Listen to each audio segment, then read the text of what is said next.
Türkmenistanyň döwlet dukanlarynda azyk üpçünçliginiň ýagdaýy yaramaz bolmagynda galýar. Aşgabat şäherindäki dukanlarda geçen hepdäniň ahirinde ýylaty ýeňillikli bahadan un satylyp başlandy. Ýöne ýaşaýjylara un paýlary heniz dolu paýlanmanka onuň satywy şu hepdäniň başynda gaýtadan besedildi. Bu barada Azatlyk radiosynyň habarçylary 23 noýabrda paýtagtdan maglumat berdiler. Bir ýa-da ondan hem köp wagt bäri un paýlarynyň berilmegine garaşan ýaşaýjylar her gün döwlet dukanlaryna gatnaýarlar. Ýöne olaryň un satywdy peýda bolar diýen umyt bilen irden we üýlenden soň dukanlary edýän gatnawlary netijesiz bolýar. Dip Aşgabatly ýaşaýjy anonim şertde habarçymyza gurrun berdi. Dukan satyjylarynyň bir näçesi özlerine gelip gowşan unyň möçörüniň şu gedek öňkülerden de çäkli bolandygyny aýdyp, un paýlarynyň haçan gaýtadan satywa çykaryljakdygy barada özlerinde hiç ýyly maglumatyň ýokdugyny belliýär. Üstesine de olar arzan unyň ýakyn wagtda satywa çykaryljakdygy babatda häzir umydyň azdygyny, sebäbi döwletiň ammarlarynda galla gorunyň azalandygy barada gurrunlaryň bardygyny aýdýarlar. Türkmen galla önümleri döwlet birleşiginiň Aşgabatdaky kärhanasynyň käbir hünärmenleriniň aýtmagyna görä, ammarlarda galla gorunyň eýýämden ören azalandygy sebäpli uny ýylaty, hasta tyksitli göwürmek barada ýokurdan görkezme berilipdir. Dip Aşgabatly dukan satyjysy anonim şertde maglumat berdi. Azatlyk baýdylanlar barada Türkmen galla önümleri döwlet birleşiginden we onuň Aşgabatdaky kärhanasyndan kommentari alyp bilmedi. Türkmenistanda indi 6 ýyl çemesi wagt bäri döwlet dukanlarynda ýylata käbir beýleki azyk önümleri bilen bir hatarda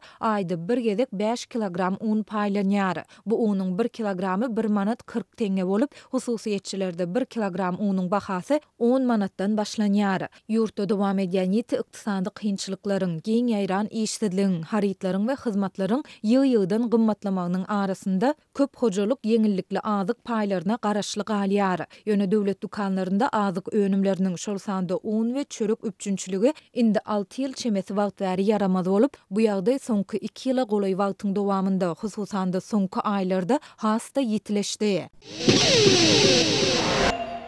Mara welaýatynyň ýol ötün etrawynyň maldarlary gurokçulukdan ejir çekýärler. Çopanlar soňky 3 ýyldan gowrak wagt bäri dowam edýän gurokçuluk zerarly emele gelen ot iýmetmezçiliginiň mallaryň köpüsiniň aşa horlanmagyna getirýändigini belläp, olaryň köpçülükleýin gyrylmagyndan aladalanýarlar. Käbir mal eýeleri mallarynyň haram ölmeginden howatyrlanyp, olary arzan bahadan satmagy çalyşýarlar. Bu barada Azatlyk radiosynyň habarçysy 23 noýabrda Sebitden maglumat berdi. Biz mundan öň mallara bakmak üçin ýol ötünden daşary çykmazdyk. Bir öýri meýdanyň beýlekine tüýşüp mallary bir mudar bakardyk ýöne. Şu ýyl mal bakmak üçin etraplarymyzda çalışmagyna mejbur bolduk. Men we başga-da ençeme çopon etrapymyzyň öýri meýdanlaryna ot ýokdugy derarly garagym etrabyna göçmeli bolduk. Dip ýol ötünli çopon anonim şertde habarçymyza gurrun berdi. Sebitiň öýri meýdanlarynda aýlyk tölegi esasynda mal bakmak hyzmatlaryny hödürleýän çoponlar bu etrabyň çöl meýdanlarynda hem ot iýmiň azdygyny, onuň ýakyn günlerde gutormagynyň gata ähtimaldygyny aýdýarlar.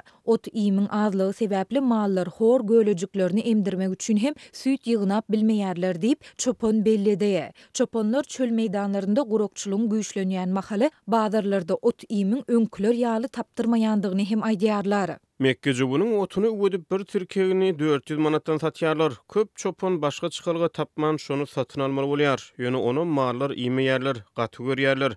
Biz häzir ýagdaý şeýle bolsa, gyşda nähili bolarka diýip häzirden gyşda nädip çykjagymyzy alady edýäris. Dip ýol ötünli çopon aýtdy. Bellesek mal eýeleri özleriniň iri ýa-da ownyk şahly mallaryny öýri meýdanlara eltip, çoponlara tawşyrýarlar. Çoponlar bolsa töleg esasynda mallary ýyda etmek jogapkärçiligini öz üstüne alýarlar. Mal eýeleriniň arasynda öz mal garalarynyň horlanyp, köpçülükleýin haram ölmeginden alady edip, olary arzan bahadan satmagy çalyşýanlar hem bar diýip çopon bellidi. Habarçymyz gurokçulugyň diňe maldarlary däl, eýse ekrançylary hem aladalandyrýandygyny habar berýär. Ýeri kärennesine alan daýhanlaryň ençemesi ekin meýdanlarynda buğdaýyň susuzlukdan boýalyp bilmeýändigini aýdýarlar. Ýaplarda suw ýok, ýagyn ygal ýagana köp ýerde buğday assa gögörüp bilmedi. Dip ýol ötünli kärenneçi aýtdy. Azatlyk ýokurda beýan edilen ýagdaýlar barada Sebitiň häkimetlerinden şol sanda etrawyň owa hojalygy bölümünden kommentari alyp bilmedi.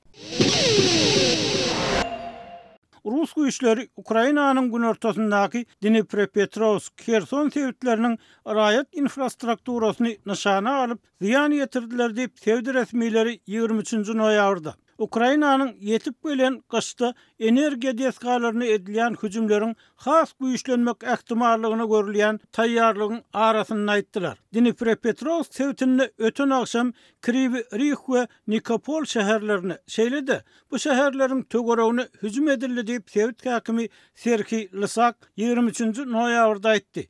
Ol bir ýerlerde pida bolanlaryň ýokdugyny hem sözüne goşdy. Gece yarım tögereklerine Krivoriyska etrawyna partlama boldy. Duşmanyň atan raketasi infrastruktura nişanasyna gönükdirildi. Ol hiç bir adamy yaralaman, öldürmän geçdi. Agressor Nikopol sewitiniň etegindäki Çerwony Firfirovka etrawyny agyr artilleriýa okuna tutdy. Adam pidasy bolmady diýip Lysak Telegramda yazdy. Ruslaryň atan toplary Khersonna bir asuda adamyň yaralanmagyna sebäp boldy diýip şäheriň Harward administrasiýasynyň başlygy Roman Mrochko habar berdi. Rus goşunlary sagat bir tögeregine wagtlaýyn basylyp alynan çep kenardan Khersonyň ýaşaýyş jaýlaryny topa tutdy. Duşman hüjüm netijesinde 45 ýaşly bir adam yaralandy. Oňa lukmançylyk kömegi berildi diýip Mrochko Telegramda yazdy. Ol bu hüjümüň yaralanan adamyň kwartirasyna hem ziýan ýetirenligini aýtdy. Ukraina güýçleriniň bir ýyl odal azad eden şäheri bolan Kherson çep kenara çekilmäge mezur edilen Rus güýçleri tarapyndan Dnepr derýasynyň aňry ýüzünden ýygyderli top okuna tutulýar. Rus goşunlarynyň şäher merkezine atan topu bir günüň 22-nji noýabrda 42 ýaşly bir adamyň ölümine sebäp boldy. Günnägerdaky Kharkiv hemde Donetsk sewitlerine sögeşýän Ukraina güýçleri soňky 24 sagatyň dowamynda 74 sany ýakyn aralyk sögeşine gatnaşdy diýip Ukraina goşunynyň baş ştabynyň 23-nji noýabrda çap eden günnelik kasabatynda aýdylýar. Ukraina goşunlary Kharkivda Rus güýçleriniň Sinkivka, Petropavlivka we Ivanivka töwereklerine eden 12 hüjümini ýerine serpikdirdi. Şeýle-de Ukraina goşunlary Donetsk sewitindäki Bakhmut şäherine edýän hüjümlerini dowam etdirdiler. Bu şäher şu ýylyň başynda bir näçe aýlap dowam eden ganly sögeşlerden soň Rus goşunlaryna tabyn bolupdy. Rus güýçleri Bakhmut sewitindäki Ukraina pozisiýalaryna garşy 42 sany kamikadze dronunu uğratdy. Ýöne bu şoğsuz boldy diýip harbalar aýtdy. Donetskdäki ýene bir gyzygyny nokatda Avdiivkada hem Rus goşunlary Ukraina güýçleriniň goraýan Tenagat şäheriniň daşyny gawa bolmak üçin edýän şoğsuz sýnançyklaryny dowam etdirdiler. Sögeş meýdanyna bolup geçýän wakalar barada habarlar badabat garaşsyz ýagdaýda tasdiklap bolmaýar. Rusiýanyň bir avion Seludova uran raketa zarwasy hem asuda adamlaryň ölümine sebäp boldy. Raketa zarwasy bu ýerde hassahananyň 2 binasyna we kömür känine ziýan ýetirdi diýip häkimetler aýtdylar. Hassahananyň binasynyň harabalyklaryndan ýene bir ceset tapyldy. Raketa hüjümi netijesinde jemi 3 adam helak boldy diýip döwlet gysgaly kömek gullugy 22-nji noýabrda Telegramda habar berdi.